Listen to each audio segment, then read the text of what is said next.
موضوع پڑھا جائے گی، گھنٹوں تقریر کی جا سکتی ہے، اشرا پڑھا جا سکتا ہے، صرف امام صادق وہ میرا بادشاہ۔ علوم کیسے پھیل رہے ہیں، لوگ پڑھنے آ رہے ہیں، کوئی کسی مذہب سے، کوئی کسی مذہب سے، کوئی کسی مذہب سے۔ ایک شخص آ گیا، اس نے کہا میں پڑھنا چاہتا ہوں لیکن تیرے اللہ کو نہیں ماننا۔ امام نے کہا چل میرے اللہ کو نہ مان، کسی اللہ کو تو مانتا ہے، تیرا اللہ کون ہے؟ اس نے کہا میرا اللہ کوئی بھی نہیں۔ امام نے کہا سجدہ کسے کرتا ہے؟ اس نے کہا کسی کو بھی نہیں۔ کس کی عبادت کرتا ہے؟ اس نے کہا کسی کو بھی نہیں۔ اللہ کی طاقت؟ اس نے کہا میں نہیں مانتا۔ یہ دنیا کیسے بنی؟ اس نے کہا خود ہی۔ اس نے کہا میں دہریہ ہوں، میں لا مذہب ہوں، میرا عقیدہ ہے ہر چیز خود وجود میں آئی ہے، خود فنا میں بدل جائے گی، اور یہ عقیدہ آج بھی ہے، آج بھی مذہب کے موجود ہے۔ اس نے کہا میں لا مذہب ہوں، میں قائل نہیں ہوں۔ اب بتائیں پڑھائیں گے کہ نہیں؟ میں نے کہا پڑھائیں گے۔ پڑھنا کیا چاہتا ہے؟ طب سیکھنا چاہتا ہوں، حکمت سیکھنا چاہتا ہوں، حکیم بننا چاہتا ہوں، میڈیکل سیکھنا چاہتا ہوں۔ امام نے کہا پڑھائیں گے۔ پڑھنا شروع ہو گیا، مسلسل امام کی یونیورسٹی میں مکتب میں آ رہا ہے اور امام سے درس لے رہا ہے۔ ایک دن بیٹھ کے حلیلے کے بیج کوٹ رہا تھا۔ بزرگ دعا فرما رہے ہیں میرے لیے بڑی سعادت۔ امام کو خبر ہو گئی کہ اب لوہا گرم ہے، وہ بیٹھ کے حلیلے کے بیج کوٹ رہا ہے۔ امام قریب گئے، قریب جا کے امام پتھر پہ بیٹھ گئے۔ امام نے کہا دیکھ تو میرا بڑا شاگرد قابل ہے، جو میں تجھے پڑھاتا ہوں تو سیکھتا ہے اور اس پہ عمل کرتا ہے، آج کوئی امتحان لے؟ جی مولا لیں۔ امام نے فرمایا کیا کر رہا ہے؟ مالک آپ نے کل والے درس میں بتایا تھا کہ حلیلے کے بیج کوٹ کے ایک صفوف تیار ہوتا ہے جو جلد کے امراض کا علاج ہوتا ہے۔ امام نے کہا اچھا، تو اس پہ تجربہ کر رہا ہے؟ جی تجربہ کر رہا ہوں۔ امام نے فرمایا چل تو مجھے اسی پہ سوال کرتے ہیں، دنیا میں پہلے بیج آیا تھا یا درخت؟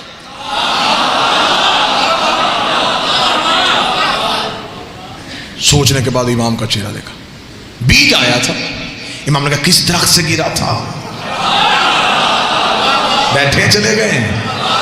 اس نے کہا پھر درخت آیا ہوگا۔ امام نے کہا کس بیج سے اگا تھا؟ پریشان ہو گیا، پریشان ہو گیا، کہا مولا کچھ چند دن ہوئے ہیں آپ کے مکتب میں آئے ہوئے، جتنا کچھ میں نے سیکھا ہے اس سے تو استاد محترم میں اسی نتیجے میں پہنچا ہوں کہ زمین کے اندر چند مادے رہتے ہیں جو نظر نہیں آتے، اور کچھ مخصوص وقت میں وہ مادے ایک جگہ پہ اکٹھے ہو کے ایک بیج کی صورت اختیار کر لیتے ہیں۔ امام نے دہریے کے کاندھے پہ کہا اب بتا ان مادوں کو اکٹھا کرنے والا کون ہے؟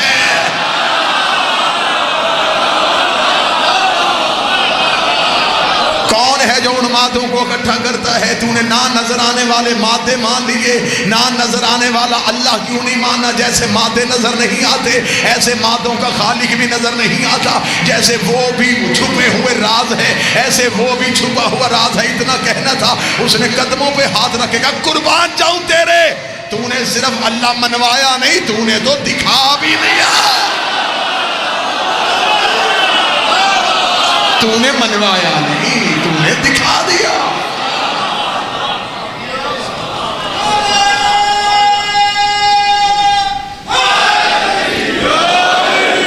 آج کے دور میں بھی، آج ہمارا بچہ 3.5-4 سال کا ہو جائے تو ہم اسے تعلیم کے لیے بھیجتے ہیں، پلے گروپ میں بٹھاؤ، اسے KG میں بٹھاؤ، نرسری پریپ، تاکہ یہ سیکھے۔ تو جب وہ بچہ پہلے دن جاتا ہے تو اسے کسی لفظ کی تمیز نہیں ہوتی، تو اسے ٹیچر جو ہیں وہ کلرز نیم یاد کرواتے ہیں۔ ایسا ہے یا نہیں ہے؟ نہ بھی بچہ اسکول جائے تو بچہ گھر میں بھی ہو نا، تھوڑا بچے کی شعور کی آنکھ کھلے تو بچہ رنگوں کی طرف متوجہ ہوتا ہے، پھیکے ہوئے رنگ، جیسے جیسے وہ کلر دیکھتا جائے گا بچہ لپکے گا۔ رنگوں کے ساتھ پڑھانے کا طریقہ سب سے پہلے میرے اس مولا نے متعارف کروایا۔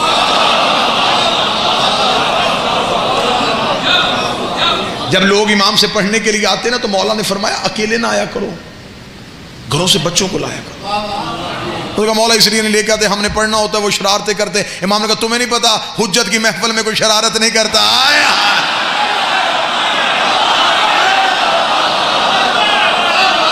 لایا کرو بچے، لے کے آیا کرو ساتھ. اگلے دن وہ بچے ساتھ لے کے آئے. امام نے جب ایک درس پڑھا دیا تو امام بچوں کے ساتھ زمین پہ بیٹھ گئے. اور اس دن تاریخ کہتی ہے کہ امام مختلف رنگوں کے پھل لے کے آئے تھے. امام نے بچوں کو وہ مختلف پھل دکھانے شروع کیے. لوگوں نے امام سے کہا مولا یہ کیا کر رہے ہیں؟ امام نے فرمایا تم نہیں جانتے، بچہ سب سے پہلے رنگوں سے سیکھتا ہے. یہ بچوں کی تعلیم کا طریقہ بھی امام نے متعارف کروایا. آج بھی دنیا کی ٹاپ ترین یونیورسٹیز کے پروفیسرز نے مل کے بیٹھ کے متفق علیہ یہ فیصلہ کیا ہے کہ دنیا میں ایک شخصیت ہے جس نے ہر علم پہ بات کی ہے، جو شیعوں کا چھٹا امام ہے. اور دنیا کی یہ مذہب کی سچائیاں ہیں. یہ میں اپنی قوم کے نوجوانوں کے معلومات کے لیے اس پہ ریسرچ کیجئے گا. دنیا کے 36 مشہور پروفیسرز نے، جس میں کوئی بھی چھوٹی یونیورسٹی نہیں، بڑی یونیورسٹیز، ان کے ٹاپ کے پروفیسرز نے مل کے بیٹھ کے متفق علیہ ایک سیمینار میں فیصلہ کیا ایک شخصیت ہے جس نے ہر علم پہ بات کی ہے اور وہ شیعوں کا امام ہے. پھر انہوں نے فزکس والے نے امام کا فزکس پہ دیا ہوا مقالہ، کیمسٹری والے نے کہا کہ امام نے کیمیا پہ کیا کیا کہا، میتھ والے نے میتھ کا بتایا، سائنس والے نے سائنس کا بتایا. انہوں نے وہ سارے جب اکٹھے کیے تو پھر انہیں ایک کتاب کی صورت دی. اس کتاب کا نام جو انہوں نے رکھا وہ نام ہی آپ کے چہروں پہ تازگی لے آئے گا. جرمنی، فرانس، پیرس، یہاں سے بیک وقت میں یہ کتاب شائع ہوئی اور اس کا نام رکھا گیا super brain in the world, دنیا کا سب سے بڑا دماغ. یہی کتاب وہاں سے ایران میں گئی تو فارسی میں چھپی. اس کا نام رکھا گیا مغز جہان شیعت. شیعت کی دنیا کا سب سے بڑا دماغ.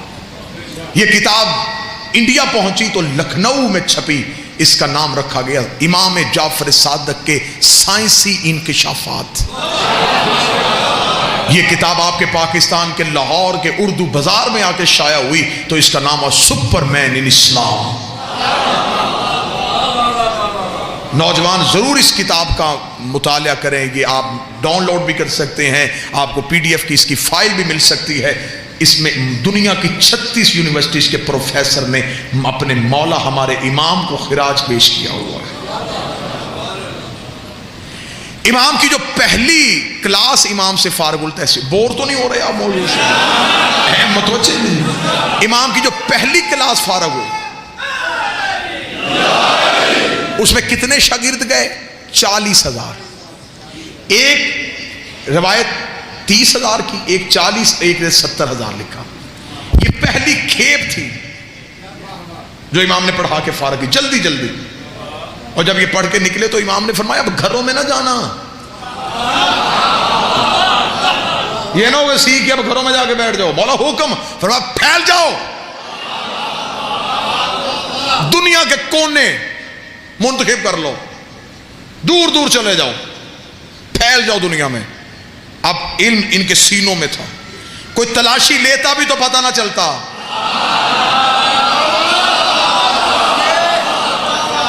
امام نے سینوں میں علم کا بارود بھرا.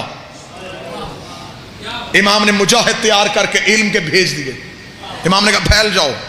اب یہ دنیا کے کونوں کونوں میں انہوں نے گھوڑے دوڑائے، چلے گئے. یہ شہروں کو جا کے آباد کرنا شروع کیا. لوگوں کو اکٹھا کرتے، آؤ تمہیں بتائیں، نیا علم سکھائیں. جب یہ بتاتے تو وہ لوگ حیران ہو کے دیکھتے، اتنا کچھ تم کہاں سے سن کے آئے ہو؟ وہ کہتے کالا صادق، ایک سچے نے کہا ہے. آیا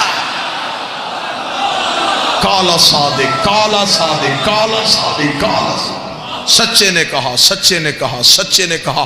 70,000 شاگردوں نے جو دنیا کے کونے کونے میں جا کے کہا کہ ایک سچے نے کہا، تو دنیا کے کونے کونے میں پتا چل گیا کہ سچا ایک ہی ہے. آیا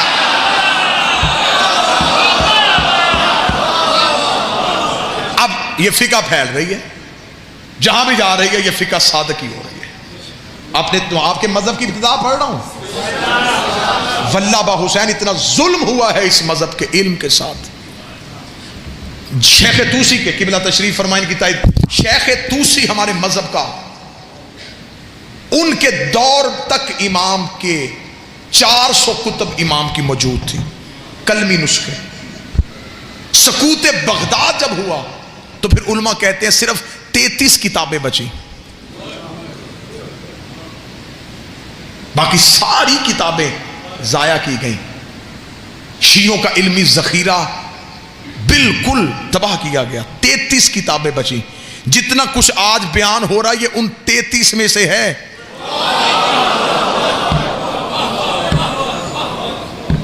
چار 400 آ جاتی تو کیا ہوتا. اور بہت سے علماء نے یہ لکھا ہے کہ وہ کتابیں محفوظ ہیں ہمارے وقت کے امام کے پاس. جب وہ ظاہر ہوں گے تو وہ امام کے کلمی نسخے ان کے پاس اسی صورت میں موجود ہیں. فقہ کس دور میں پھیل رہی ہے؟ جس دور میں آپ یہ نہ سمجھیں کہ شیعت آپ تک پھولوں کی سیج پہ چل کے آئی ہے. ایک لمحے کے لیے اگر آپ تاریخ سے شیعت کی تاریخ اٹھا کے دیکھ لینا کہ ہم تک یہ فقہ پہنچی کیسے ہے. آج آپ کو یہاں مجلس 2 گھنٹے کے فضائل، 6 گھنٹے کے فضائل، وہاں مجلس، وہاں فضائل، وہاں مجلس، وہاں فضائل. میں منبر کے تقدس کی قسم کھا کے کہتا ہوں ایک معصوم کی حدیث سننے کے لیے لوگ 900 میل سفر کرتے تھے. پتہ چلتا تھا کہ 900 میل کے فاصلے میں ایک ایسا محدث رہتا ہے جس کے پاس معصوم امام کی ایک حدیث ہے. لوگ سفر کر کے اس کا پتہ ڈھونڈتے، اس کے پاس جا کے کہتے کہ ہم تجھے جو چاہتا ہے وہ دیں گے، ہمیں وہ مولا کی حدیث سنا دے جو تیرے پاس ہے. میرے 5ویں بادشاہ سے ایک بندے نے پوچھا مولا جب ہم شیعہ آپس میں ایک دوسرے کو ملا کریں تو مولا کیا تحفے دیا کریں جو آپ کی سنت ہو؟ اچھا لباس دیں، بہتر سواری دیں یا اچھی خوشبو دیں؟ امام فرماتے اگر میرا شیعہ دوسرے شیعہ کو بہتر تحفہ دینا چاہتا ہے سب سے بہتر تحفہ یہ جب بھی ایک دوسرے کو ملو ہماری حدیث سنایا کرو. وہ اسے ملے گے کہ تیرے پاس کوئی مولا کا نیا فرمان ہے، کہیں سے کوئی نیا بادشاہ کا فرمان سنا ہے تو مجھے سنا. اگر تیرے پاس کوئی مالک کا کوئی نیا عرفان، کوئی معرفت والی حدیث ہے تو مجھے بتا. یہ ابتدا ہے شیعت کی، یہ آغاز ہے شیعت. اگر آپ بالکل جلدی جلدی میں زیادہ سے زیادہ نہیں تو 7-8 منٹ میں میں آپ کو ایک قصہ سنا دوں کہ کتنی مشکل تھی اس دور کی شیعت. کہ ایک شخص نے کوفے میں، شیعہ نہیں تھا، غیر شیعہ تھا، امام کی فقہ جو ہے سرکاری طور پہ نافذ نہیں تھی، فقہ دوسری نافذ تھی. اس شخص نے غصے میں اپنی زوجہ کو طلاق دے دی. صبح کو اٹھ کے اس نے علماء سے رجوع کیا. حل انہوں نے جو حل بتایا اس نے کہا نہیں، اسلام غیرت کا مذہب ہے. منبر کی تہذیب ہر بات کو کھولنے کی اجازت بھی نہیں دیتی. یہ تو مولوی کا شروع سے طریقہ کار ہے نا جی، کہ کوئی نہ کوئی رستہ تو اس نے نکال. ایک بندے نے مولوی سے جا کے کہا تھا، اس نے کہا مولوی صاحب میں نے غصے میں اپنی بیوی کو طلاق دے دی ہے. اس نے کہا جی یہ حل ہے. اس نے کہا یہ نہیں مولوی صاحب اس کے علاوہ کوئی حل؟ اس نے کہا میں کیسے حل نکالوں؟ اس نے کہا اچھا مولوی صاحب حل کوئی نہیں، میری قسمت یہ 10,000 روپیہ مدرسے کے لیے چندہ لے کے آیا تھا، اگر کوئی حل نکل آتا تو شاید چندہ بھی دے دیتا. اس نے کہا اچھا مجھے بتا طلاق کہا تھا یا طلاق کہا تھا؟ اس نے کہا جی میں نے طلاق کہا تھا. اس نے کہا تے سے نہیں ہوتی،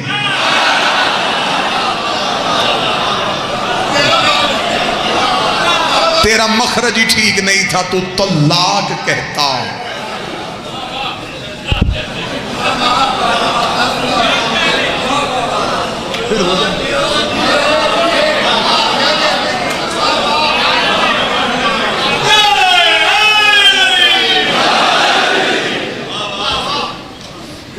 اقبال ہی نے کہا تھا نا کہ ملا تو ابلیس کو بھی ورگلا دے. اب اس نے کہا کہ کوئی حل؟ انہوں نے کہا جی حل تو پھر یہی ہے. اس نے کہا یار کوئی کسی جگہ سے کوئی اور حل مل سکتا ہے؟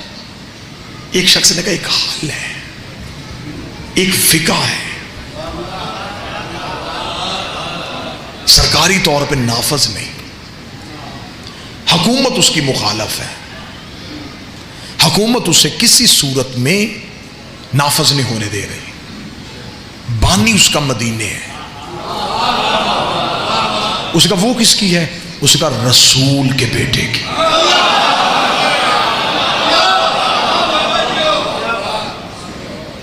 اب اس دور میں نہ پریس نہ میڈیا، اس نے کہا کوئی رسول کا بیٹا موجود ہے وہاں پہ؟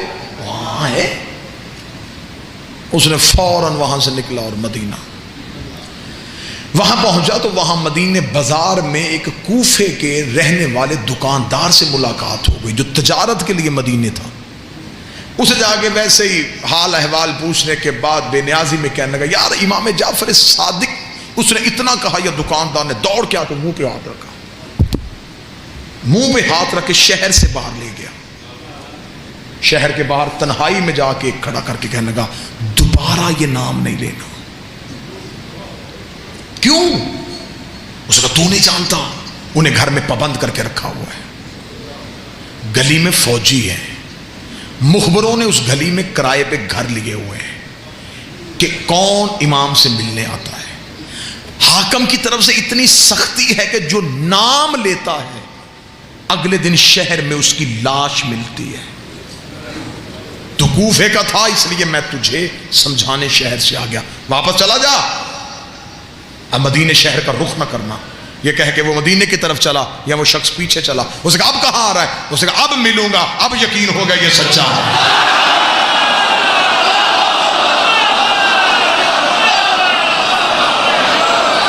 کیوں سچا ہے؟ اس نے کہا جھوٹ پہ پابندی نہیں ہوتی،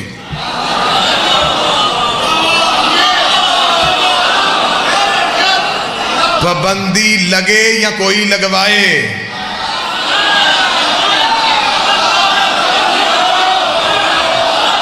ہوتی ہمیشہ سچ پہ ہی ہے۔ سچ ہوتا ہے کڑوا، حقیقت نکلنی بڑی مشکل ہوتی ہے۔ اس نے کہا وہ سچا ہے، اب اس سے میں نے ملنا ہے۔ اس نے کہا پھر ٹھیک ہے، قتل کے لیے تیار ہو جا۔ اس نے کہا مر تو میں پہلے ہی گیا ہوں، اب میں ملوں ہی ملوں۔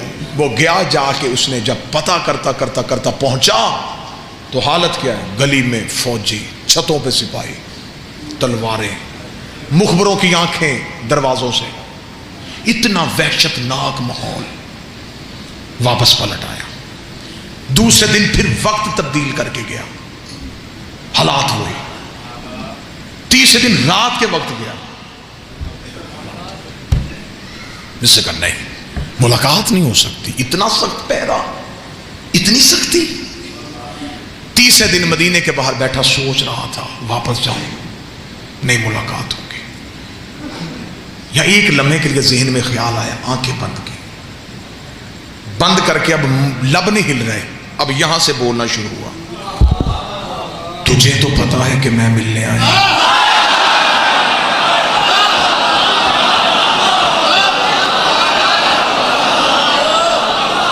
تجھے تو خبر ہے کہ میں آیا، مل لے، بڑا دور سے آیا۔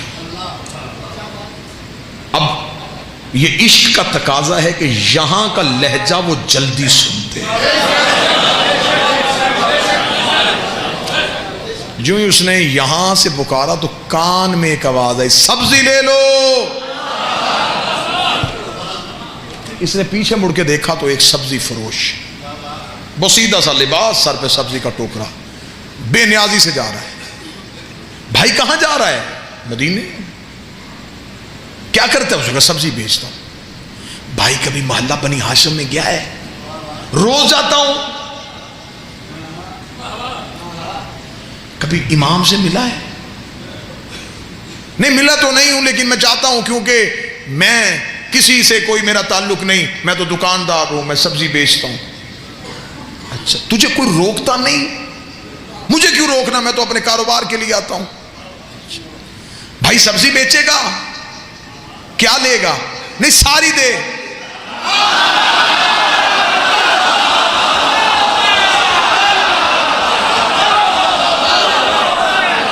اب یہ مجلس کا جو اتنا پورشن ہے اس کا تعلق ہے تمہاری روح کے ساتھ.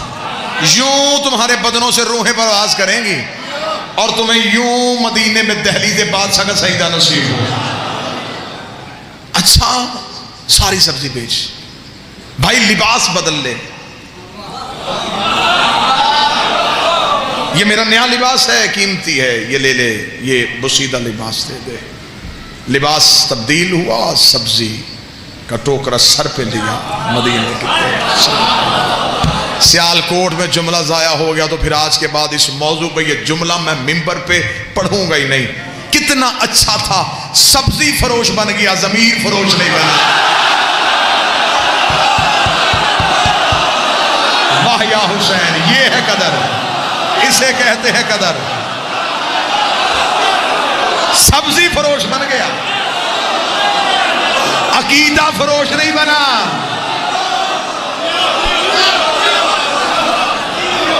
عقیدہ نہیں بیچا.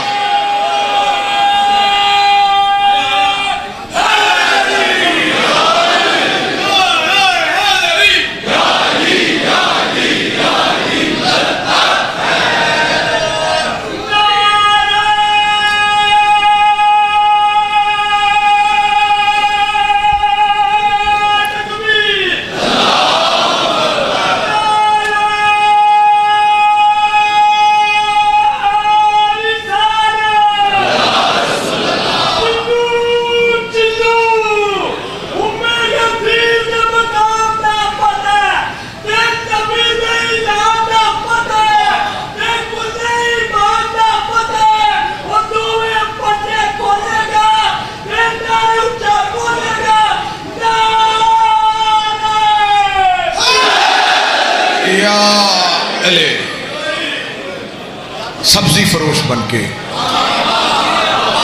یوں مدینے میں داخل ہو, مدینے شہر میں داخل. سبزی لے لو, سبزی لے لو, سبزی لے لو. گزرتا گزرتا محلہ بنی ہاشم تک پہنچا. پہلی چیک پوسٹ پہ سپاہیوں نے روکا. اچھا اچھا اچھا سبزی فروش ہے, چل. اب محلے میں قدم آ گیا ہے, دل کی دھڑکن کانوں میں سن رہی ہے, اپنے ہی پاؤں اٹھانا مشکل ہو رہا ہے. جس کے لیے ترس رہا تھا وہ لمحہ آ گیا ہے. مخبروں کی آنکھیں بھی دیکھ رہا ہے, سپاہیوں کی تلواریں بھی نظر آ رہی ہیں, فوجیوں کے پہرے بھی ہیں. قدم بڑھتے چلے جا رہے ہیں.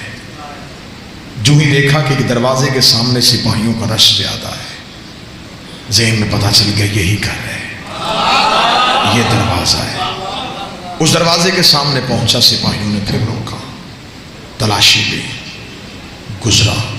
اب یوں دائیں طرف امام کا دروازہ ہے. سپاہیوں کے خوف سے دیکھ بھی نہیں رہا, گزر بھی رہا ہے. اگلا قدم دروازے سے آگے بڑھنے والا تھا, یا پھر یہاں سے بولا یہاں تک میں آ گیا ہوں, یہاں تک آنا میرے بس میں تھا, یہاں تک میں پہنچ گیا ہوں. اب گیا تو پھر میں چلا جاؤں گا, اب نہیں میں واپس آؤں گا. مجھے 3 دن ہو گئے تیرے انتظار میں, اب تو مجھ سے مل لے. چل جواب نہ بتانا, مل تو لے, چل دیکھ تو لو. ابھی یہ کہہ رہا تھا یا امام کی حویلی کا دروازہ کھلا, نوکر کی آواز آئی, سبزی فروش اندر آ, آج مولا نے سبزی دے کے لینی ہے. تو بیٹھا ہے سیال کوٹ میں, آج میرے مولا نے سبزی دے کے لینی ہے.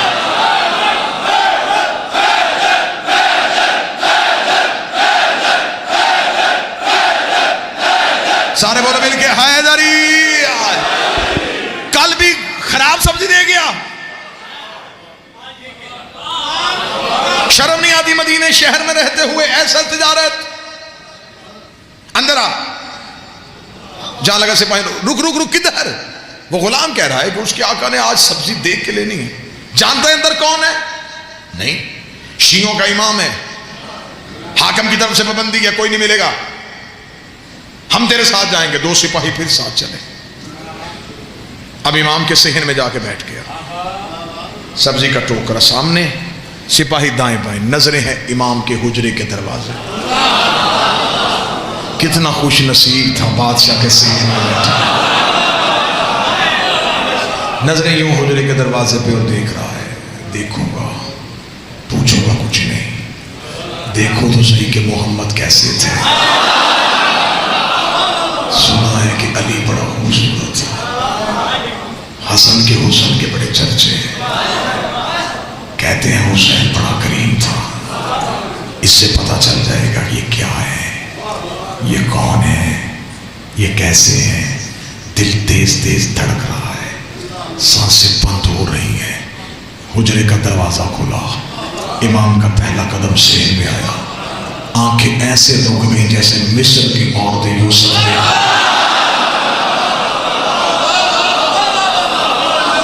انگلیاں نہیں کٹیں، دل ہی کٹ گیا، خود ہی کٹنا شروع ہو گیا۔ امام کے قدم چل رہے ہیں، سر پہ رسول والا امامہ، علی والی دستار، عصائے موسیٰ کو ہاتھ میں لیے ہوئے، حسین جیسا چہرہ، حسن جیسا ماتھا، سجاد جیسی آنکھیں۔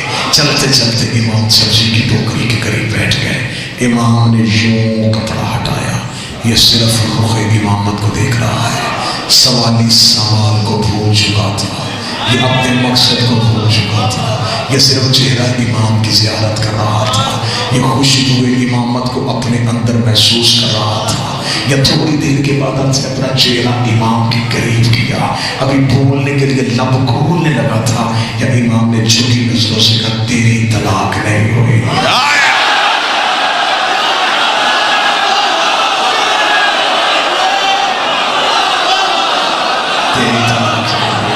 تیری طلاق نہیں ہوئی۔ امام نے اتنا جملہ کہا، آنکھیں چندھا کے کھولے، آہستہ سے کہنے لگا میں نے پوچھا تو نہیں۔